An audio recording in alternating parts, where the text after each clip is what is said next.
ভাই সাবধান, ওরা মেগাস্টারের লোক। আসসালামু আলাইকুম ভাই, আমি নিউজ গাই চলে আসলাম নতুন একটা ভিডিও নিয়ে। বিষয় হচ্ছে এরকম একটা টাইটেলে যে ভিডিও বানাতে হবে এটা কিন্তু আমি কখনো ভাবিও নাই, কিন্তু কি আর করার, ভিডিওটা অবশেষে বানাইতেই হইলো। বিষয় হচ্ছে ওপার বাংলার যারা আছে, যারা আমাদের বাংলা সিনেমা নিয়ে আর কি কথাবার্তা বলে, ভালো বলুক, কোনো সমস্যা নাই, বলতেই পারে। বাংলা ভাষাভাষী যেহেতু, আমাদেরও বাংলা তাদেরও বাংলা, এবং দুই বাংলার যে আর্টিস্ট আছে সেই সাথে অন্যান্য যে মানে প্রোডাকশন হাউস সবকিছু মিলে সিনেমা তৈরি করতেছে, নির্মাণ হচ্ছে, ভালো। তারা কথা বলবে, এটা আমাদের জন্য ভালো, এবং আমরা তাদের সিনেমা নিয়ে কথা বলি, এটা তাদের জন্য ভালো। কিন্তু যখন কেউ মুখে মুখে বলে বাংলা সিনেমার ভালো চায়, বাংলাদেশের সিনেমার ভালো চায়, কিন্তু পিছনে দেখা যায় তারা আসলে দালালি করছে এবং ভিউ ব্যবসা করছে, তখন আপনি কিভাবে নেবেন? আপনি যারই ফ্যান হন, আপনি শাকিব খানের ফ্যান হতে পারেন, আপনি আফরান নিশোর ফ্যান হতে পারেন, আপনি শ্যাম আহমেদের ফ্যান হতে পারেন, আপনি জিৎ দেব যে কারোরই ফ্যান হন, কিন্তু যখন একটা মানুষ দালালি করবে তখন তাকে আপনি কিভাবে দেখবেন?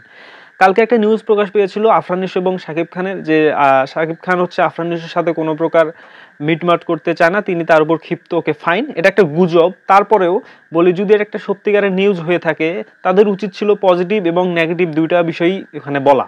যেমনটা কালকের ভিডিওতে আমি বলেছিলাম যে মূলত ওইখানে যাওয়ার যে বিষয়টা হতে পারে, আমি সম্ভাব্য একটা কারণ বলেছিলাম যে হয়তোবা শাকিব খান তার কাজ শেষে বের হয়ে গিয়েছিল, ওই সময় আফরান নিশো একটা কাজের জন্য অফিসে গিয়েছিল, এবং এটাকে কেন্দ্র করে সেই হলুদ সাংবাদিক এরকম একটা নিউজ বানায় যে আফরান নিশোর উপস্থিতি টের পেয়ে চলে গেছে শাকিব খান। যাই হোক, এই বিষয়ে কথা নাই বলি, কালকের ভিডিওতে আমি বলছিলাম, তো ওই ভিডিওটা চাইলে দেখতে পারেন। বিষয় হচ্ছে এই ছোট্ট একটা বিষয়কে কেন্দ্র করে কালকে থেকে ওই ওপারের যারা আছে আমাদের সিনেমা নিয়ে কথাবার্তা বলে, তো আফরান নিশোকে এক প্রকার হেয় প্রতিপন্ন করতেছে, যে তারা নিজে নিজে প্রাউড ফিল করতেছে যে আমাদের শাকিব খান, আমাদের শাকিব খান, আমাদের শাকিব খান জানে দর্শকের মন কিভাবে রক্ষা করতে হয়, আমরা সাকিবিয়ানরা এটা কখনোই মানবো না। ভাই, সাকিব কি কখনো তো বলছে যে আমি আফরান নিশোর এই কথাই নিয়ে ক্ষিপ্ত, বা আফরান নিশোর নিয়ে কোনো কি সাকিব খান কোনো মন্তব্য করছে? একটা সিঙ্গেল ওয়ার্ড বলছে? এটা কি আপনি দেখাইতে পারবেন? এটা কি কেউ দেখাইতে পারবে যে সাকিব খান আফরান নিশোকে নিয়ে একটা মন্তব্য করছে? আদৌ শাকিব খানের মনে এই বিষয় আছে কি না? আসলে ভাই, মানে তখন, অর্থাৎ সুড়ঙ্গ রিলিজের পরে আফরান নিশো কিন্তু কখনোই শাকিব খানকে নিয়ে কথাগুলো বলে নাই, তিনি নিজে স্বীকার করছে। অলরেডি আগে থেকে বলে আসছিল, কিন্তু দাগি রিলিজের পরে এটা ভালোভাবেই তিনি বলছে যে আমি আসলে শাকিব খানকে নিয়ত করে বলে নাই, এবং সেই সাথে তিনি শাকিব খানকে সম্মান করে, এই কথাটা তিনি স্পষ্টভাবে বলে দিছে, এবং এটা নিউজ কোড হয়েছে ভাই, এটা কোড করে নিউজ হয়েছে। সেখানটায় আপনারা উড়ান্ত কিছু বিষয় নিয়ে আসতেছেন, একজন অভিনেতাকে হেয় প্রতিপন্ন করতেছেন, এটা আসলে কতটুকু আসলে ভালো? আপনাদের মেগাস্টার, আপনাদের শাকিব খান, আমাদের কি? আপনি বাংলাদেশের সিনেমা নিয়ে কথা বলবেন, ভালো, ওকে ফাইন। আপনি শুধু শাকিব খানকে নিয়েই কথা বলবেন, ভালো, আপনি শাকিব খানের ফ্যান, আপনি শাকিব খানের ভক্ত, আপনি অন্য কাউকে নিয়ে কথা বলবেন না, ওকে ফাইন, আপনি বলতেই পারেন। কিন্তু যখন আপনি একজনার কথা বলবেন এবং আরেকজনার বিপক্ষে কথা বলবেন, এটা তো মেনে নেওয়া কোনোভাবেই সম্ভব না। তাহলে এটাকে আসলে দালালি বলা চলে। এবং দালালিও যদি না বলি, যদি ভাবি যে আপনি কন্টেন্ট বানাচ্ছেন একজনকে নিয়ে, ওকে ফাইন, আপনি কন্টেন্ট বানাতেই পারেন, তাহলে এটা কি ভিউ ব্যবসা না? ওপার বাংলার যে রূপম মজুমদার, তিনি মানে যেভাবে শুরু করেছে তার খেলাটা, তিনি আসলে প্রত্যেক ঘন্টায় ঘন্টায় ভিডিও আপলোড দিচ্ছে। ভাই, একটা সিনেমার এত আপডেট আপনি কোথায় পান? নিজে নিজেই ফেক কিছু নিউজ ক্রিয়েট করে এবং সেগুলো নিয়েই তার টাইটেল দেয়, এবং সেইগুলো নিয়েই তার ভিডিও। এবং বাংলাদেশের কিছু, মানে কি আর বলি ভাই, বাংলাদেশের কিছু কি বলবো, তাদের বাংলাদেশের কিছু আছে, তারা হুমড়ি খেয়ে পড়ে, মানে কমেন্ট করে, ভাই সেই, ভাই ভালো লাগছে, ভাই আরো আপডেট দেন। ভাই, উনি যে আপডেটগুলো দেয়, ওই আপডেটগুলো কোথায় পাচ্ছে? সবই মনে করেন নিজে নিজেই ফেক কিছু নিউজ ক্রিয়েট করতেছে এবং সেগুলো নিয়ে নিজেই কথা বলতেছে। এগুলো বাংলাদেশের কিছু মানুষ বোঝে, যারা বোঝে তারাও সাকিবের ভক্ত, যারা বোঝে তারা কখনোই এরকম কমেন্টস করে না, এবং তারাও কমেন্টস করে। আপনি চেক করলে দেখতে পারবেন যে রিচ বাড়ানোর জন্যই আসলে এ ছেলেটা এরকম করতেছে, রেগুলার এই ভিডিও দিচ্ছে বা ঘন্টায় ঘন্টায় আপডেট দিচ্ছে। যারা বোঝে তারা এই কমেন্টগুলো করে, আপনার চেক করে না। যারা বোঝে না, তারা হয়তো বা আমার এই ভিডিওতে এসেও গালিগালাজ করবে। তারা যদি বাংলাদেশের সিনেমার ভালোই চায়, তারা যদি প্রকৃতপক্ষে বাংলা সিনেমার ভালোই চায়, তাহলে তারা সব বিষয় নিয়েই কথা বলবে, ভালো মন্দ সব বিষয় নিয়েই কথা বলবে। কিন্তু তারা শুধু শাকিব খানকে নিয়েই কথা বলে, ওকে ফাইন, আমি এটা কখনোই বলতেছি না যে শাকিব খানকে নিয়ে কেন কথা বলবে, শাকিব খানকে নিয়ে কথা বলতেই পারে, তারা একজনকে নিয়ে ভিডিও বানাতেই পারে, ভালো। কিন্তু এই জন্য যে আরেকজনের বিপক্ষে কথা বলতে হবে, এটা তো আপনার কোনো রাইটস নাই, তাই না? এবং সেই সাথে বলতে চাই বাংলাদেশের আরেকজন আছে, সেটা হচ্ছে রিয়াকশন রিফাত ভাই। তো ওনাকে আসলে আমি অনেক ভালো চোখেই দেখতাম, এখনো দেখি, কিন্তু তার কিছু কার্যকলাপ আসলে আমার কাছে অন্যরকম লাগছে। কেননা ওই রূপম মজুমদার তার সাথে আর কি কোলাপ করছে, তার সাথে লাইভ স্ট্রিমিং করছে, সেই সাথে দুজন মিলে একটা চ্যানেল ক্রিয়েট করে এখানে পডকাস্ট করতেছে। এরকম একটা লো ক্লাস একটা ছেলের সাথে রিয়াকশন রিফাত ভাই, আসলে আমি এটা ভাবি নাই যে আসলে ওরকম একটা লো ক্লাস একটা ছেলের সাথে তিনি পডকাস্ট করবেন।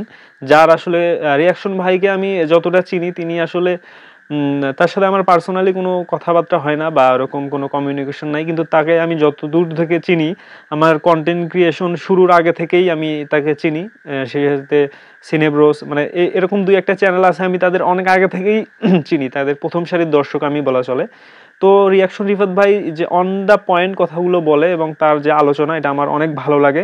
কিন্তু তিনি যে এরকম একটা থার্ড ক্লাস ছেলের সাথে নিজেকে অ্যাড করবে, এটা আসলে যখন এরকম একটা অ্যানাউন্সমেন্ট আমি দেখছিলাম তার চ্যানেলে, এটা আসলে আমি নিজেই মানে একটা বিরক্ত বোধ হয়ে গেছিলাম তার উপরে। তো যাই হোক, তার ডিসিশন তিনি নিয়েছে, আমার মতামত তো আমি বললাম। এটা নিয়ে আসলে তার ভক্তরা আমাকে গালিগালাজও করতে পারে, কিন্তু আমি প্রকৃতপক্ষে এটা কখনোই চাইনি যে রিয়াকশন রিফাত ভাইয়ের মতো একজন ট্যালেন্টেড রিভিউয়ার, একজন তার কথাবার্তাগুলো অন্যরকম। বাংলাদেশের যারা খুব কম সংখ্যক আছে যারা সিনেমা নিয়ে কথা বলে, তার মধ্যে রিয়াকশন রিফাত ভাইয়ের কথাবার্তাগুলো অনেক ভালো হয়, এটা আমি মানি এবং আমি তার একজন ভক্ত বলা চলে। আমি তার ভিডিও সবসময় দেখি।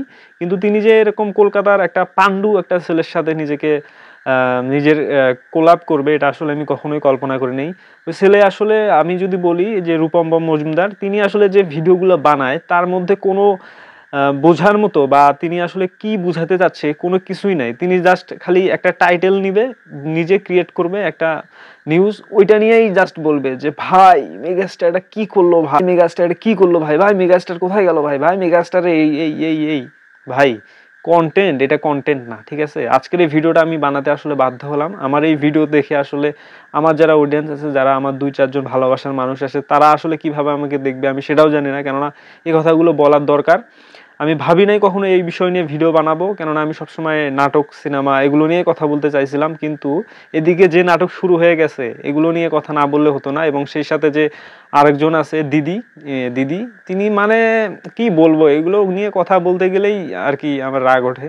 মানে কিছুই বুঝি না তাদের যে কথাবার্তা, তাদের যে মানে তারা সিনেমা নিয়ে কথা বলবে কি, তাদের শুধু মানে কিভাবে কন্ট্রোভার্সি করা যায়, কিভাবে একজনকে হেয় প্রতিপন্ন করা যায়, এবং তারা দুই চোখে আফরান নিশোকে দেখতেই পারে না। আফরান নিশো যে তাদের কি এমন ক্ষতি করেছে, এদিকে যাকে নিয়ে এত কথা, শাকিব খান, তিনি আজ পর্যন্ত আফরান নিশোকে নিয়ে একটা সিঙ্গেল ওয়ার্ড পর্যন্ত কথা বললো না, কোনো গণমাধ্যম হোক বা কেউ একজন বলবে যে সেটা কোনো প্রযোজক হোক বা কোনো পরিচালক, কেউ একজন যে বলবে যে শাকিব খান ভাই আমাকে বলছিল যে আফরান নিশো আমাকে নিয়ে এটা বলছে, আমি তো মানে এটা আসলে পজিটিভলি নেইনি, এরকম কোনো বিন্দু পরিমাণ কোনো শব্দ আজ পর্যন্ত জানলাম না, শুনলাম না। এবং আমি যতদূর জানি শাকিব খান কখনো এটা নিয়ে ভাবেই নাই, কারণ তিনি আসলে সত্যটা জানে যে আসলে ওই কথাগুলো তিনি কাক ইন্ডিকেট করে বলছিল বা কাক ইন্ডিকেট করে বলে নাই। কথার কথা উনি বলছিল, কিন্তু এই কিছু সাকিবিয়ানরাই এটা সাকিবের গায়ে নিয়ে যা দেয় এবং তারা এই বড় একটা মানে ব্লেন্ডার করে ফেলে। তো যাই হোক, আজকের এই ভিডিওটা দেখে আসলে তালি কিংবা গালি কোনটার আমি যোগ্য জানি না, কমেন্টে জানাবেন আপনার মতামত। দেখা হবে নেক্সট কোন আপডেটে, সেই পর্যন্ত ভালো থাকুন, আল্লাহ হাফেজ।